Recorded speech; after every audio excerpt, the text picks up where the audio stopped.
Terima kasih Tan Sri Speaker. Saya menjunjung kasih Tita Yang Maha Mulia daripada Baginda Yang Pertuan Agong sempena majlis pembukaan mesyuarat pertama penggal kelima sidang Dewan Rakyat yang ke-12 dan mengucapkan terima kasih kerana memberi peluang untuk saya berbahas pada kali ini.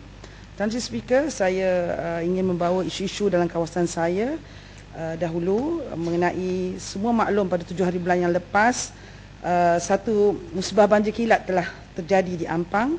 Dan ini akibatnya mengakibatkan 590 buah keluarga atau 1,000 lebih penduduk Ampang terjejas akibat banjir besar yang melanda ini.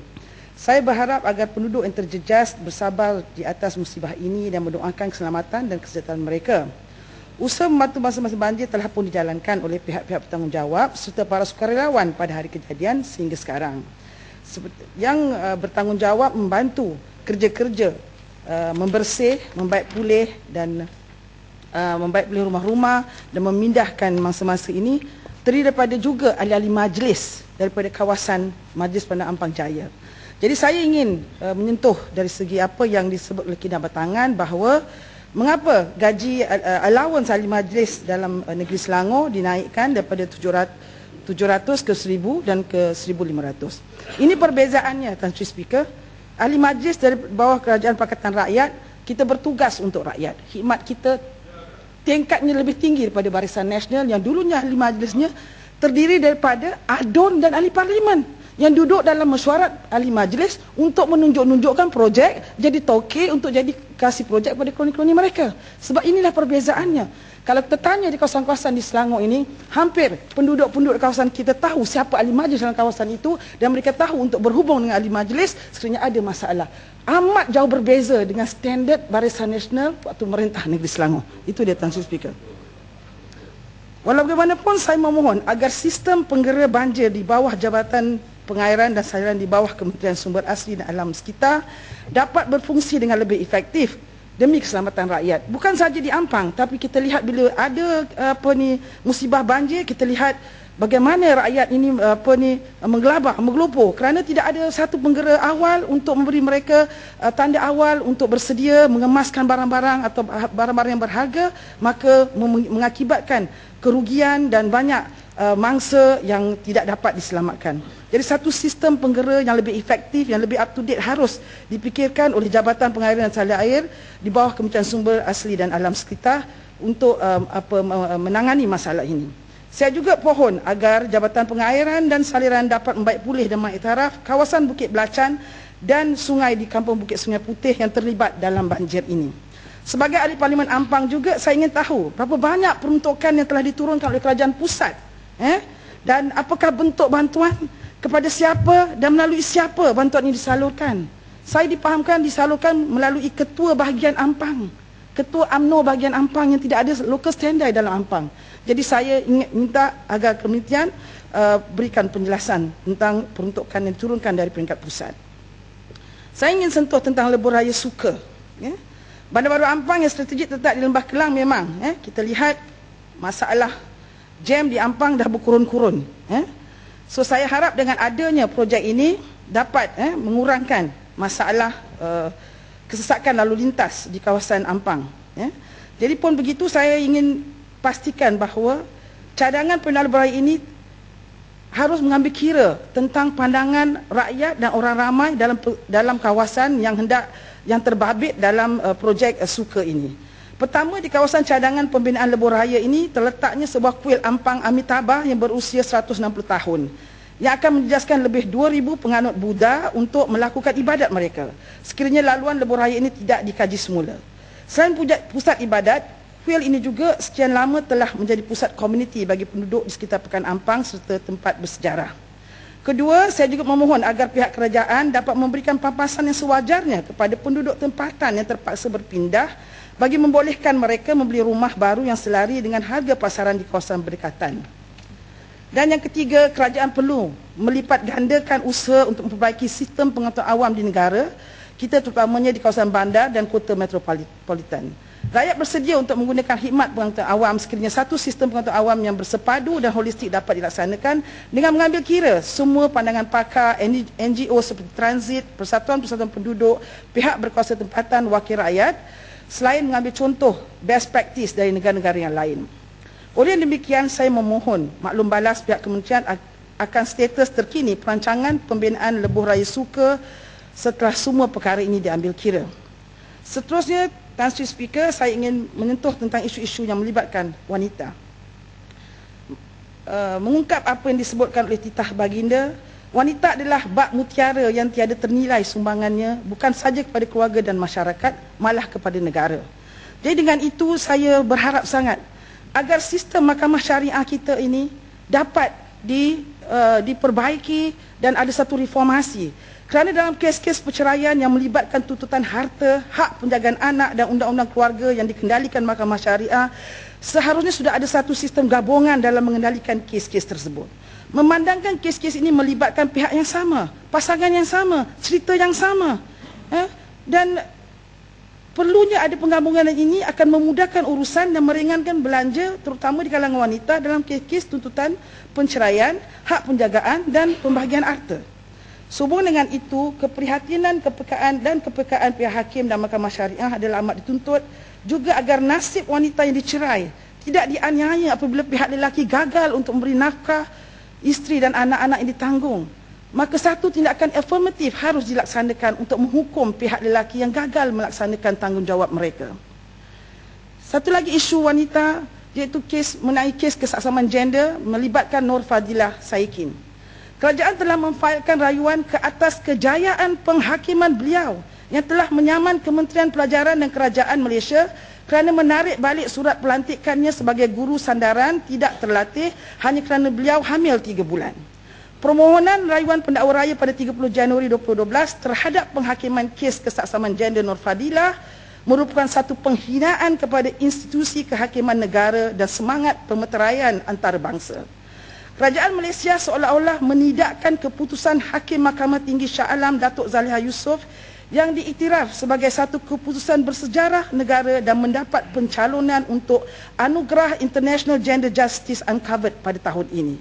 Perlu diingatkan, keputusan ini bukan hanya berkisar pada hak kesaksaman semata-mata dan ia juga merupakan komitmen kerajaan dalam melaksanakan pemeteraian SIDO yang telah ditandatangani dalam Konvensyen Pertubuhan Bangsa Bersatu, artikel 11-1 dan artikel 11-2. Penghakiman yang berpihak kepada Nur Fadilah jelas membuktikan kegagalan kerajaan UMNO BN dalam melaksanakan kesaksaman gender dan mempertabatkan hak wanita selama ini. KPWKM seharusnya mempertahankan keputusan mahkamah sebagai bukti komitmen kementerian dalam menangani isu-isu diskriminasi gender. Saya juga mendesak agar Kementerian Pelajaran segera melakukan pindaan ke atas prosedur dan undang-undang penerimaan guru sandaran tidak terlatih ini agar selaras dengan komitmen Malaysia terhadap SIDO. So tadi saya sebut mengenai cuti bersalin, QPEX juga telah mendapat banyak aduan. Kementerian Pelajaran gagal untuk melaksanakan janji kerajaan yang telah memberikan dasar bahawa cuti 90 hari bersalin untuk wanita. Jadi mengikut apa kata Kofi Annan, gender equality is more than a goal in itself. It is a precondition for meeting the challenge of reducing poverty, promoting sustainable development and building good governance. Dengan izin. Jadi sistem sokongan wanita juga perlu. Wanita membentuk 49% populasi negara ini. 13.77 juta rakyat Malaysia adalah wanita. Oleh yang demikian, peranan wanita sebagai penyumbang kepada kestabilan ekonomi dan pembangunan negara haruslah diiktiraf. Maka falsafah hormat wanita yang dipelopori wanita keadilan patut dicontohi, iaitu menjadikan satu budaya politik baru bagi mempertabatkan wanita dalam negara ini. Dasar-dasar negara haruslah menjurus ke arah agar anak-anak menghormati ibu, para suami menghormati isteri, adik menghormati kakak, maka semaraklah budaya hormat wanita dalam hidup keharian kita, maka tersemaraklah budaya kaum Adam menghormati kaum Hawa dalam negara kita. Jadi tidak adalah lagi kenyataan yang seksis terutama daripada ahli Dewan Rakyat di sebelah sana. Kita dapat kurangkan pemahaman tentang kepekaan gender ini, Tan Sri Speaker. Sehubungan dengan itu, Tan Sri Speaker, kadang-kala kita lihat disebut tentang JPJ, tentang kelas-kelas masalah lalu lintas yang melibatkan orang perempuan. Jadi di sini saya ingin mencadangkan, kadang-kadang wanita ini lebih cekap berbandingkan lelaki. Pandangan sinis bahawa hanya pemandu wanita yang cuai dan tidak cekap sudah tidak terpakai lagi. Maka demi meningkatkan lagi kualiti pemandu wanita di negara ini, saya ingin mencadangkan agar ada satu insentif dan kelonggaran dari kerajaan untuk golongan entrepreneur wanita di negara ini lebih berminat untuk membuka sekolah di institut memandu dengan tujuan agar bakal pemandu wanita yang menuntut di sekolah memandu khas untuk wanita ini berasa lebih selesa dan selamat. Dan ini dapat meningkatkan mobiliti kaum hawa ke arah meningkatkan sumbangan kepada ekonomi negara. Sebagian besar golongan wanita hari ini merupakan wanita yang berkerjaya. Oleh itu kerajaan harus cukup peka akan keperluan golongan wanita, terutamanya wanita muda yang bergelar ibu, agar urusan anak-anak dan keluarganya tidak menjejaskan prestasi kerja, malah membantu dan menjadi motivasi untuk mereka lebih cemerlang dalam kerjaya. Satu sistem sokongan untuk wanita berkerjaya harus diwujudkan secara holistik, merangkumi pusat penjagaan anak-anak yang berkualiti tinggi. Dengan itu, ibu muda ini akan rasa lebih yakin dan terjamin terhadap perkembangan anak-anak mereka dan seterusnya dapat menumpukan sepenuh perhatian dalam kerjaya mereka. Dasar-dasar kerajaan yang mesra wanita harus dibentuk dari sekarang demi masa depan generasi akan datang. Seperti waktu kerja yang lebih fleksibel, bekerja dari rumah dan insentif-insentif berbentuk latihan, kursus dan sebagainya agar wanita lebih maju dalam kerjaya. Saya juga ingin mencadangkan bahawa diwujudkan pusat jagaan harian orang tua seperti yang telah lama dilaksanakan negara jiran-jiran kita seperti Singapura. Hal ini akan membantu golongan wanita yang bekerja untuk terus melaksanakan tanggungjawab mereka sebagai ibu bapa, menjaga ibu bapa yang tinggal bersama di samping menjalankan tugas dan khidmat dalam bidang pekerjaan yang harusnya menyumbang kepada ekonomi dan pembangunan negara. Urusan anak dijaga, urusan keluarga dijaga, urusan ibu bapa dijaga tanpa meninggalkan urusan kerja dan khidmat pada negara. Wanita bergelar isteri dan ibu merupakan pengurus ekonomi rumah tangga. Golongan isterilah yang tahu jumlah perbelanjaan keluarga, makan, minum, pakaian, barang bil, utiliti dan sebagainya. Maka para suami dan bapa harus peka akan keperluan perbelanjaan rumah tangga. Oleh yang demikian, saya ingin mencadangkan agar satu konsep dipelopori ataupun diteliti oleh Kementerian Wanita agar 1/3 gaji para suami dikreditkan secara terus ke akaun para isteri, bermula dengan pelaksanaan di sektor awam. Konsep ini telah pun dilaksanakan di Sulawesi, di Provinsi Sulawesi, yang mana 100% gaji suami itu disalurkan terus ke akaun isteri. Dan konsep ini telah sedang diusahakan di negara Taiwan. Seterusnya, Tan Sri Speaker, saya ingin menyentuh mengenai amanah ikhtiar Malaysia. Kebanyakan wanita di Malaysia banyak yang melibatkan diri dalam program amanah ikhtiar Malaysia. Namun demikian, baru-baru ini saya bertemu dengan sekumpulan ibu tunggal yang menyertai amanah ikhtiar Malaysia, yang menyuarakan keperitan mereka apabila mereka terbeban untuk menanggung hutang yang gagal dibayar oleh anggota kumpulan. Saya harap pihak yang bertanggungjawab dapat mengkaji semula prosedur ini dan memberi kelonggaran memandangkan keadaan ekonomi yang lembab ditimpa dengan kenaikan harga barang dan kos sara hidup yang makin meningkat. Prosedur yang ada sekarang tidak memungkinkan mereka untuk maju dalam perniagaan apabila dibelenggu dengan hutang kumpulan. Sewajarnya sistem dan prosedur pelaburan ini haruslah bersifat membantu dan menyokong para peserta sejajar dengan objektif skim ini, iaitu untuk meningkatkan taraf hidup rakyat dan mengurangkan taraf kemiskinan. Saya juga ingin mengetahui berapakah jumlah penerima pinjaman untuk semua skim di bawah AIM serta jumlah pelabur di bawah AIM lelaki dan wanita, juga berapakah jumlah peruntukan termasuk peruntukan khas kepada AIM sejak penemuannya sehingga kini. Tan Sri Speaker, Tan Sri Yang di-Pertua, saya ingin menyentuh tentang penyelewengan dana rakyat 250 juta. Ya. Seperti apa yang disebut oleh Pokok Sena, saya juga ingin persoalkan isu penyalahgunaan dana rakyat 250 juta oleh Syarikat National Pilot Corporation melalui projek ladang ternakan telah mengheret pengerusi eksekutif NFC Datuk Seri Muhammad Saleh Ismail ke muka pengadilan atas kesalahan pecah amanah. Walaupun tidak perlu mengambil masa selama 5 bulan untuk membuat tindakan tersebut, berikutan dengan satu demi satu pendedahan yang telah kami buat, Tan Sri Speaker. Natijahnya, satu perancangan strategik antara Perdana Menteri dan Menteri Pembangunan Wanita, Keluarga dan Masyarakat untuk mengaburi mata rakyat, kononnya Menteri Wanita meletak jawatan sempena tarikh tamat tempoh latihan sanitor beliau. Dan ini menjengkelkan Kuala Kangsar dan berapa lagi yang berhormat di sebelah sana. Walau apapun, ini merupakan satu sejarah dalam politik Malaysia, di mana seorang menteri tertekan dan mengundur diri atas desakan rakyat. Saya juga ingin menegur kenyataan dari Pontian yang membuat analogi membandingkan Menteri Wanita dengan Presiden Keadilan, yang mana dua situasi ini amat berbeza sekali. Itu dalam kes suami menteri melibatkan jawatan kerajaan dan penyelewengan wang rakyat berbanding dengan Presiden Keadilan yang suaminya adalah mangsa politik BN. Ingin saya mengungkapkan satu komen dari pembaca Malaysia Kini. Ahmad Maslan ni bengong juga nah. Apa kena mengena kes Syarizat dengan Wan Azizah? Pasal apa Wan Azizah kena tak jawatan pula? Sebab dia adalah mangsa politik. Lagipun bukan melibatkan kerajaan, penyelewengan wang rakyat. Ini komen dari pembaca. Ahmad Maslan ni bengong juga nah, dia kata macam itu. Saya rasa orang utara lah ni ya. Sebab itu Tuan Speaker, saya nak nasihatkan kepada semua yang di sebelah sana agar mengamalkan falsafah wasatiyah yang dibawa oleh Perdana Menteri. Kalau nak bohong pun wasatiyah lah sikit. Nak tipu pun tipulah wasatiyah sikit. Nak seleweng tu adalah wasatiyah sikit. Nak bangang pun adalah bangang wasatiyah sikit. Jangan terlampau-lampau. Jadi apa pun ini adalah persoalan pertanggungjawaban pengurusan kewangan dan khazanah negara yang seharusnya digunakan dengan amanah dan berkhidmat. Pihak yang menerima dana ini telah pun didakwa. Bagaimana pula dengan pihak yang memberi dana ini? Memetik ungkapan Menteri Wanita, pemimpin UMNO mana yang tidak bermasalah? Ini disebut. Justru itu dalam Dewan Yang Mulia ini saya ingin mempersoalkan kebertanggungjawaban Perdana Menteri, Menteri Kewangan, Menteri Pertanian dan Industri Asas Tani, Timbalan Perdana Menteri dan juga Kepala Batas dalam kes penyelewengan ini. Bukan saja pihak kerajaan yang dipromosikan oleh ahli Parlimen Pekan bertanggungjawab ke atas pemberian tender projek ini, malah telah melanggar perkeliling perbendaharaan dengan membenarkan agihan dana yang sebesar ini sebelum projek ini diluluskan.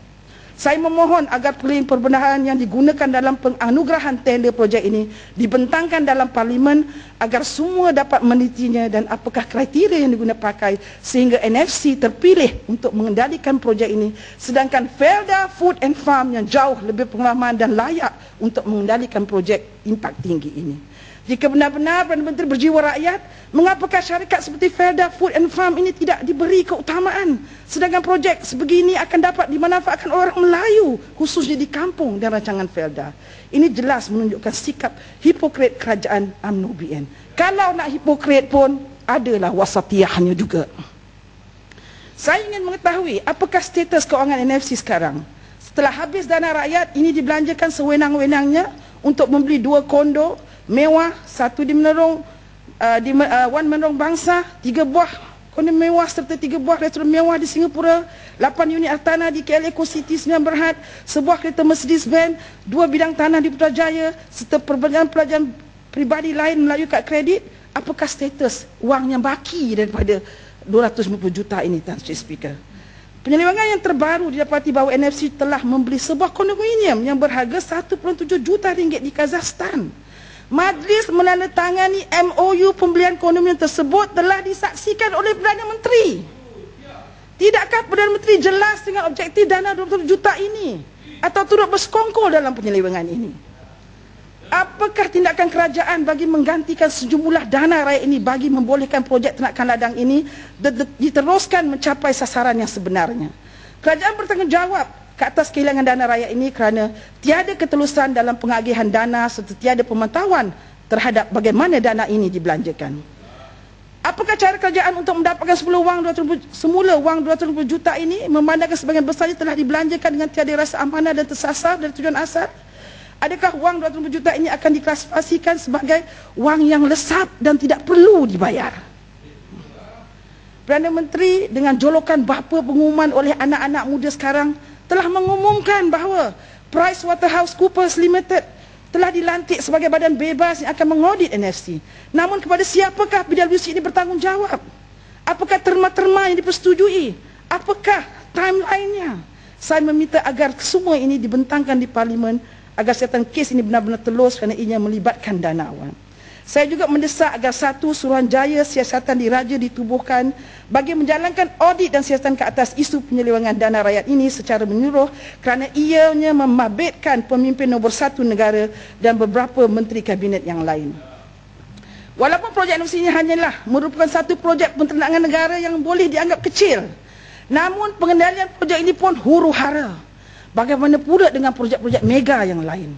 Tata kelolaan yang cacar marba dan pengurusan accountability yang tidak telus telah mempincangkan pentadbiran negara khususnya yang melibatkan wang rakyat.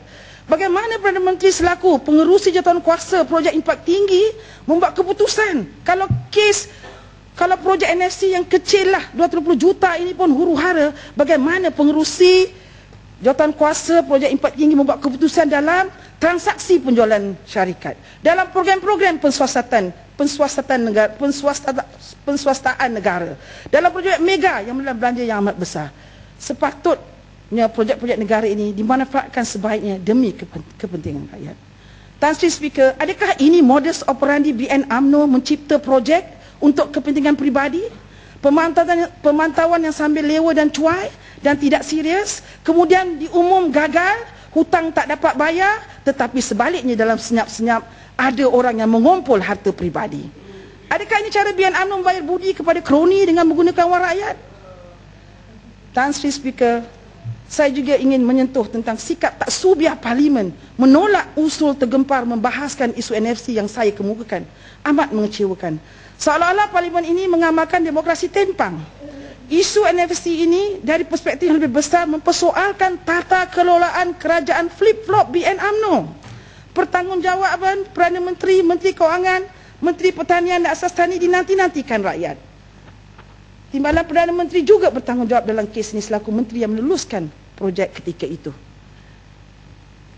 Tan Sri Speaker, justru berdasarkan segala bukti yang telah saya sebut tadi, saya ingin bertanya sama ada Perdana Menteri, Timbalan Perdana Menteri, Menteri Kewangan serta Menteri Asas Tani berani tak untuk segera meletakkan jawatan sebagai bukti menunjukkan kebertanggungjawaban terhadap rakyat dan negara, walau cara macam mana pun, ala cara Menteri Wanita pun tak apa. Janji menunjukkan bahawa mereka ini ada insafnya dalam kes skandal wang 220 juta ini.